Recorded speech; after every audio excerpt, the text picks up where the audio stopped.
Un messaggio di auguri agli oltre 4.000 studenti alla prima prova di esame oggi viene inviato dal dirigente dell'ufficio scolastico regionale d'ambito di Agrigento, dal dottor Bernardo Moschella, dirigente, affermando: cari ragazzi che vi accingete ad affrontare l'esame di Stato, siete addirittura di arrivo, state per tagliare un traguardo importante del vostro percorso di studio e di crescita.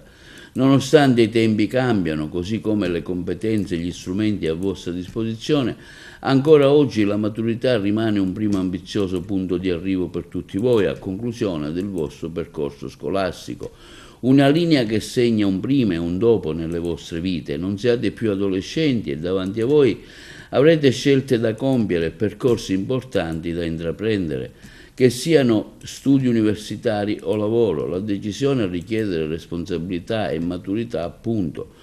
Per tanti di voi è il primo esame che affrontate in presenza a conclusione di un ciclo di studi e il mio consiglio è quello di affrontarlo con serenità e con la giusta concentrazione per dare il vostro meglio. Portate con voi il vostro bagaglio di conoscenze e di saperi acquisito in ogni disciplina, abilità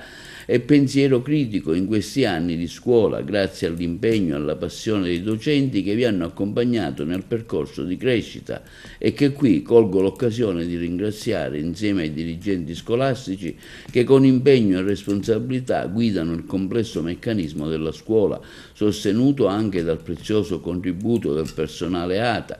Care ragazze e ragazzi, vi auguro di avere curiosità per tutto ciò che vi circonda, perché vi dia la spinta a conoscere sempre di più, lo sprone a iniziare un percorso e la voglia di migliorare sempre i vostri risultati. Abbiate sempre salda consapevolezza del giusto e dell'onesto, siate responsabili e abbiate sempre rispetto per voi stessi e per gli altri, mettendo a frutto quei valori di una comunità sana che la scuola, sono sicuro, ha saputo trasmettervi in questi anni.